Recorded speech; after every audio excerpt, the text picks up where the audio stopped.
Mark കുറഞ്ഞപ്പോൾ class മാറ്റിയിരുത്തി ഒരുപാട് അങ്ങനെ മാനസികമായിട്ടുള്ള പ്രതികരണങ്ങളൊക്കെ തന്നെ ക്ഷതമേൽപ്പിക്കുന്ന തരത്തിലുള്ള പ്രതികരണങ്ങളൊക്കെ നടത്തി. അതൊക്കെ കേട്ടുകൊണ്ടാണ് ഈ 9ാം ക്ലാസ്സുകാരിയായ ആശിർ നന്ദ തൂങ്ങി മരിക്കാൻ കാരണമായത് എന്നാണ് ഇപ്പോൾ മാതാപിതാക്കൾ പറയുന്നത്. സ്കൂളിനെതിരെ വലിയ ആരോപണം ഇപ്പോൾ ഉന്നയിച്ചുകൊണ്ട് PTA കമ്മിറ്റിയുടെ ഭാഗത്തും രക്ഷിതാക്കളുടെ ഭാഗത്തും ഒക്കെ തന്നെ തടിച്ചുകൂടിക്കൊണ്ടുള്ള പ്രതികരണമൊക്കെ വരികയാണ്. ഇപ്പോൾ ആരോപണ വിധേയരായവരെ അവർക്കെതിരെ നടപടിയെടുക്കണമെന്നാണ് ഇപ്പോൾ രക്ഷിതാക്കൾ ആവശ്യപ്പെടുന്നത്.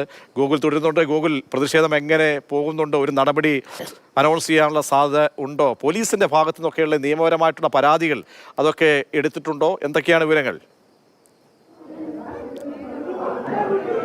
അതായത് ഇപ്പോൾ പ്രിൻസിപ്പാൾക്കെതിരെയും സ്കൂൾ അധികൃതർക്കെതിരെയും നടപടി ആവശ്യപ്പെട്ടുകൊണ്ടാണ് രക്ഷിതാക്കളുടെ ഭാഗത്തുനിന്ന് ഒരു പ്രതിഷേധം ഉണ്ടാകുന്നത്. എന്നാൽ നിങ്ങൾ ഈ സ്കൂൾ അധികൃതർക്കെതിരെ പ്രിൻസിപ്പാളിനെതിരെ നടപടിയാണ് എന്താണ് സ്കൂൾ പ്രിൻസിപ്പാളിനെതിരെയൊക്കെ നടപടിയാണ് ആവശ്യപ്പെടുന്നത്? അതെ.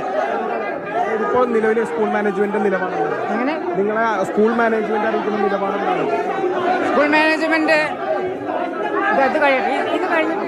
ഇപ്പോഴും ഒരു പ്രശ്നം, അതായത് രക്ഷിതാക്കൾ സ്കൂൾ മാനേജ്മെന്റിന്റെ അല്ലെങ്കിൽ ഈ സ്കൂൾ അധികൃതരുടെ അടുത്തൊരു പ്രതിഷേധവുമായി നിലനിൽക്കുകയാണ്. ഈ സ്കൂളിലെ ഈ അധ്യാപകർക്കെതിരെ, ഇതിന് കാരണക്കാരായവർക്കെതിരെ നടപടിയെടുക്കണം, അല്ലാതെ പിരിഞ്ഞു പോകില്ല എന്നുള്ള ആവശ്യം ഉന്നയിച്ചുകൊണ്ടാണ് രക്ഷിതാക്കളും അതോടൊപ്പം തന്നെ പൊതുപ്രവർത്തകരും ഇവിടേക്ക് വരികയും ഇതിനെ ചർച്ചയ്ക്ക് അവസാനം ഇത്തരത്തിലൊരു ഒരു സംഘർഷം അല്ലെങ്കിൽ ഒരു വാഗ്വാദം എന്നുള്ള നിലയിലേക്ക് നീങ്ങുന്നത് ശക്തമായ പ്രതിഷേധമാണ് സ്കൂളിനെതിരെ ഉയരുന്നത്. ഈ കുട്ടികളെ ഇത്തരത്തിൽ മാർക്ക് അടിസ്ഥാനത്തിൽ തരം തിരിച്ചിരുത്തിയിട്ടുണ്ടെങ്കിൽ അത് ശരിയല്ല, അത്തരത്തിലുള്ള ആരോപണങ്ങൾ ഉന്നയിക്കുന്നുണ്ട്. സ്കൂളിൽ വലിയ മാനസിക പീഡനം നേരിട്ടു എന്നൊക്കെയാണ് രക്ഷിതാക്കൾ നേരത്തെ നമ്മൾ കണ്ടതാണ് ഈ തൂങ്ങി മരിച്ച നിലയിൽ കണ്ട കുട്ടിയുടെ രക്ഷാകർത്താക്കൾ നമ്മളോട് പ്രതികരിച്ചപ്പോഴൊക്കെ സ്കൂളിന്റെ അങ്കണത്തിൽ കാണാൻ കഴിയുന്നു. സ്കൂളിനകത്തേക്ക് രക്ഷാകർത്താക്കളൊക്കെ എത്തി പ്രതിഷേധിക്കുകയാണ്. ആരോപണ വിധേയരായിട്ടുള്ള പ്രിൻസിപ്പലിനെ ഉൾപ്പെടെ അധ്യാപകരെ ഉൾപ്പെടെ അവർക്കെതിരെ നടപടി ഉണ്ടാകണം, അവർക്കെതിരെ നടപടി നിയമപരമായിട്ട് തന്നെ സ്വീകരിക്കണമെന്ന് ആവശ്യപ്പെട്ടാണ് ഇപ്പോൾ രക്ഷിതാക്കൾ പ്രതിഷേധിക്കുന്നത്, മുദ്രാവാക്യം വിളിക്കുന്നത്. അങ്ങനെ മാർക്ക് കുറഞ്ഞതിന്റെ പേരിൽ മാനസികമായി പീഡിപ്പിച്ചു. അതിന്റെ പിന്നാലെയാണ് ഈ 9ാം ക്ലാസ്സുകാരി 14 വയസ്സുകാരി തൂങ്ങി മരിച്ചത് എന്നാണ് ഇപ്പോൾ സ്കൂളിനെതിരെ ആരോപണമായി ബന്ധുക്കൾ ഉയർത്തുന്നത്. നേരത്തെ മാതാപിതാക്കൾ പ്രതികരിച്ചപ്പോഴും അവർ പറഞ്ഞത് അധ്യാപകരുടെ ഭാഗത്തു നിന്നും വലിയ വിമർശനങ്ങൾ ഉണ്ടായി, വലിയ കുത്തുവാക്കുകൾ ഉണ്ടായി. ഇതിൻ്റെയൊക്കെ പിന്നാലെയാണ് ഇപ്പോൾ 14 വയസ്സുകാരി മരണപ്പെട്ടത്, ആത്മഹത്യ ചെയ്ത് തൂങ്ങി മരിക്കാൻ കാരണമായത്. ആ കാരണക്കാരായ അധ്യാപകർക്കെതിരെ നടപടി വേണമെന്നാണ് ഇപ്പോൾ രക്ഷിതാക്കൾ ഒരുമിച്ച് ആവശ്യപ്പെട്ടുകൊണ്ട് ഇരിക്കുന്നത്. ശ്രീകൃഷ്ണപുരം സെന്റ് ഡൊമിനിക് സ്കൂളിലെ വിദ്യാർത്ഥിനിയായിരുന്നു ആശിർ നന്ദ എന്ന 14 വയസ്സുകാരി. 9ാം ക്ലാസ്സിൽ പഠിക്കുകയാണ് പിന്നെ മാനസികമായിട്ടുള്ള പീഡനങ്ങൾ ഉണ്ടായത്. അപ്പോൾ സ്കൂളിൽ അങ്ങനെ കുത്തുവാക്കുകൾ ഉണ്ടാകാൻ പാടില്ലാത്തതാണ്. ഗൂഗിൾ ചേരുന്നുണ്ട്.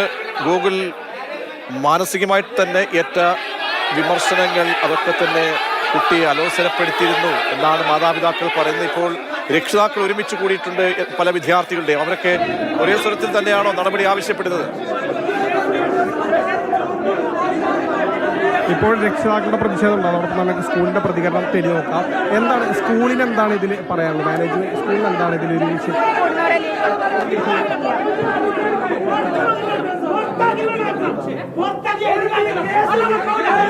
കാരണം ഇങ്ങനെ മാർക്ക് അടിസ്ഥാനത്തിൽ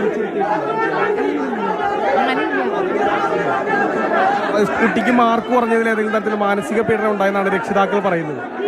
അങ്ങനെയൊന്നും ഉണ്ടായിട്ടില്ല, എല്ലാം ഷഫ്ലിംഗ് നടത്തി, അത്രേ ഉള്ളൂ. അത് മാർക്ക് അടിസ്ഥാനത്തിലായിരുന്നു. കുട്ടികൾക്ക് റെമഡിയൽ ടീച്ചിങ്, പിന്നെ സോഷ്യലൈസേഷൻ അങ്ങനെയൊക്കെ വിചാരിച്ചിട്ട് എല്ലാ വർഷവും നമ്മൾ ചെയ്യണതാണ്. വിവിധ വശങ്ങൾ പരിശോധിച്ചാണ് ക്ലാസ്. ഈ കുട്ടിക്ക് മാനസിക വിഷമം ഉണ്ടായതിനെ കുറിച്ച് നിങ്ങളോട് ആരോടെങ്കിലും പറഞ്ഞിരുന്നു? രക്ഷിതാക്കൾ പറയുന്നത് അങ്ങനെ ചില അധ്യാപകരോട് പറഞ്ഞിരുന്നു, അവരാരും ഒന്നും അറിയിച്ചിരുന്നില്ല എന്നാണ്. ഞങ്ങൾ അറിഞ്ഞിട്ടില്ല. സംഭവങ്ങൾ ഈ സ്കൂൾ അധികൃതർ പറയുന്ന അത്തരത്തിലുള്ള കാര്യങ്ങൾ അറിയില്ല എന്നുള്ളതാണ്. പക്ഷേ ഷഫ്ലിംഗ് നടത്തിയത് മാർക്ക് അടിസ്ഥാനത്തിലല്ല, മറിച്ച് പലതരത്തിലുള്ള മാനദണ്ഡങ്ങൾ പാലിച്ചുകൊണ്ടാണ് ഈ ഷഫ്ലിംഗ് നടത്തിയത്. അതിൽ കുട്ടിക്ക് ഏതെങ്കിലും തരത്തിലുള്ള മാനസിക വിഷമം ഉണ്ടായതായി അറിയില്ല എന്നുള്ളതാണ്. അതേസമയം തന്നെ രക്ഷിതാക്കളുടെ ഭാഗത്തു നിന്നും ഈ കുട്ടിക്ക് മാനസികമായുള്ള പ്രയാസമുണ്ടായി, അത് ചില അധ്യാപകരോടും പറഞ്ഞിരുന്നു. പക്ഷെ അവരാരും തന്നെ ഈ കുട്ടിയുടെ രക്ഷിതാക്കളെ അറിയിച്ചിരുന്നില്ല അടക്കമുള്ള ആരോപണങ്ങൾ രക്ഷിതാക്കളും ഈ കുട്ടിയുടെ രക്ഷിതാവും അതോടൊപ്പം തന്നെ മറിച്ച് ഇവിടെ കൂടിയ രക്ഷിതാക്കളൊക്കെ തന്നെ പറഞ്ഞിരുന്നു.